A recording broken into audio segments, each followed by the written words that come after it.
Welcome to Loopylopolis, the city that's full of creeps. My memory was fuzzy and my butt was sore. Great combo. I knew I hadn't been home last night, because I don't own a home. I sleep on the moon. In my office, which is where I was headed now. But where had I been? Creep in the elevator always asks, what floor? And then asks me to press the button because he can't reach it. I don't even think he works here. It nearly killed me, but I took the stairs all the way up to the first floor. Great! My nephew had finally stenciled the correct spelling on the office door. Inside, though, I saw the strangest thing. A case I didn't even know I'd been working on. Looked like surveillance photos of quite the cat. I didn't recognise her either. I found a guitar plectrum on the floor. Was I jamming and drinking at the bar last night? I could have been drinking jam for all I could remember. I sat my delicate derriere down at my desk and got a partial answer for the discomfort. I'd taken photos of an inflamed bite on my bum. What the heck gave me that? And why was my nephew still here? We were both suitably shocked, so I don't really know why we thought it was a good idea to develop and enlarge the photos. Time for a drink. I did the only responsible thing. I got my nephew drunk too. It was a teaching moment. He'd learn about hangovers but forget the butt trauma. Win-win. I sent him home and headed for that shoe-shine hyena on the street. He laughs more than he talks, but if you sit there long enough you'll get something. If not the giggles. He gave me the cat's location and I tried calling. Good luck finding a working public phone these days. Just then, my mobile rang. It was the chief of police, my old boss, with a cryptic message to get to the train station. He sounded odd, but I could hear the train hissing behind him. There was no sign of him at the station, and strangely the train was just arriving. Something was off. It was a setup. Someone had deliberately stoked the train's furnace too much, and it was steaming me alive. Luckily I knew that steam burns can be counteracted with creative swearing, so I let off some steam of my own. Motherfucking train motherfucker! Doom diverted, it was time for a drink. I decided to head straight to the cat house. You know, where cats live. I didn't think the night manager knew a pussy from a peacock, so I started knocking on doors. 54th time the charm. She introduced herself as Velvet Areola. And that wasn't even her professional name. She was a sultry minx. Well, tabby. I was hoping that the cat was the key to the case, and that she would cat-splain her dastardly plans like all creepy villains. So I was secretly recording her. But no such revelations. She had no idea who could have hired me to follow her, or why. I was starting to get hangry, and decided to hit the best burger joint in town. Nom nom. I barely had time to drool when I felt someone's presence. Then I felt two someone's presences. Big mistake. Nobody interrupts burger time. I mopped the floor with the first one. 3 guesses and the first 2 don't count as to where the mop handle went. Didn't expect that, did you, friend? Now stay there till I catch you, buddy. You'll have to catch me first. That's what I said. I jumped into the back of the car. Wasn't mine. I didn't own one. Luckily there was a gun in the back seat. As we Tokyo drifted around the corner, I took my shot. I hit the front wheel.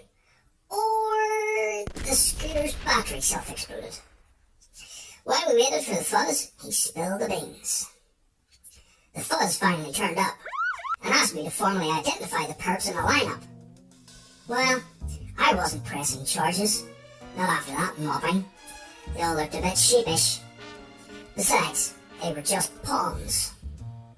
The chief, on the other paw, wasn't happy with me at all. Could have been a high-speed shootout, but more likely that I'd tried to cook him in a nice cider sauce 6 months ago. In my defense, I'd just worked a double shift. I was tired, hadn't eaten, and he looked tasty. Still, I wasn't ready to believe he'd tried to cook me back. I could feel that something else was going on. I needed to think, so I left him ranting. You're not the king of me anymore, dude. Alfie! Alfie! You take that cider apple with you. I suppose you think that's funny. How the hell am I supposed to move that? You're not the only pain in my ass, you know? That's not a coincidence. I headed to the Boozic and Mews, praying that clown wasn't working tonight. It took 5 minutes to get there, and half an hour to get my first drink. Oh, thanks, Jim. And then that clown showed up. Hello, Alfie! Come on! Creep. I heard fingers practicing on stage. Thought I'd join him for a quick jam before I go. I thanked him for last night. He smirked, and then said I hadn't been in.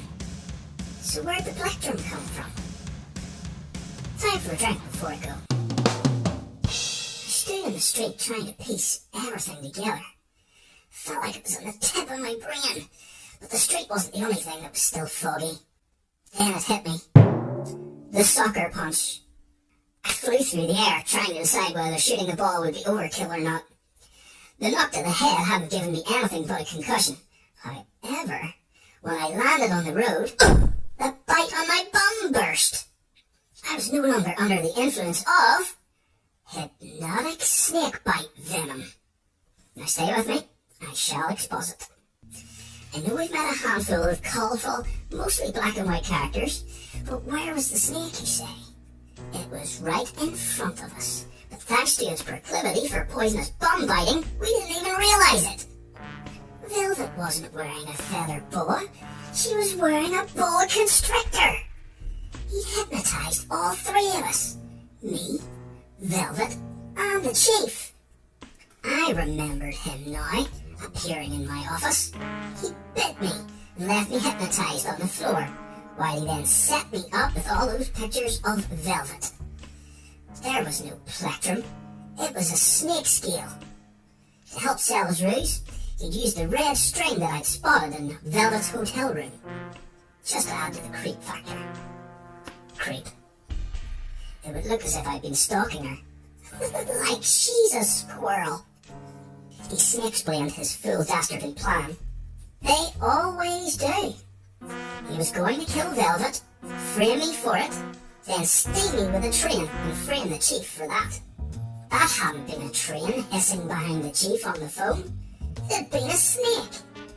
He was a serial killer, and nobody would be looking for him because they'd assume I killed Velvet and the chief killed me. Case closed. But he hadn't counted on me investigating a case that wasn't a case. Oh, and for the record, the gorillas were my sister's minions for getting my nephew drunk. Well, joke's on her. They owe me one now, and I'm going to send them over to deal with the kid who kicked the soccer ball. Question now was Velvet still alive? Quick as the flash, I jumped on my feet and ran. 10 feet before my legs gave out. I have an idea. I can jump cut to the hotel room. I kicked the hotel suite doors open. I didn't. I just took the key right off the shite manager. As I let myself into the suite, I heard Velvet scream. There was no time to lose, so I got up on a chair and took down one of the curtains so that I could jump into the bedroom like Superman. And there was the snake. Creepy little knife-wielding arms nearly made me scream too. But I had a plan. It was my turn to hypnotise him.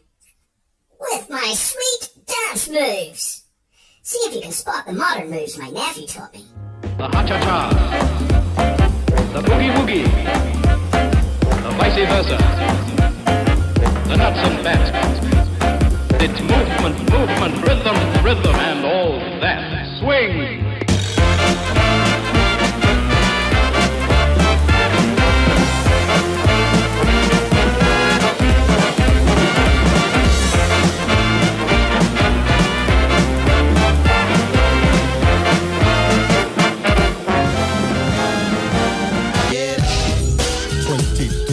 positions in a one-night stand. Get up, I'll only call you after if you say I can. get up. Little woman, be a woman, and a man, be a man. Get up, If you want to, baby, here I am. come on. Come on, Velvet. Let's take it home.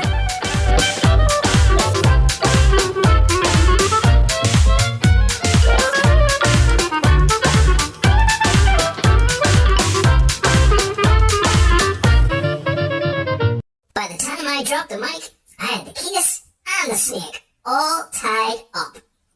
He'd been so hypnotized by my bedroom gymnastics, he never saw it coming. Not that Velvet needed my help. Sure, she fainted as dramatically as Blade at a blood bank, but only so she could grab the scissors that she planted under the bed. She was seconds away from dropping a 10-ton cartoon anvil on the snake's creepy head. As for me and Velvet, it looked like we were about to go against genre and have a happy ending. She asked, "Is that a cucumber in your pocket, or—" Oh yes, it was a cucumber. I was pretty sure she had more than a little Kathy Bates ankle hobbler in her heart. Time for a drink.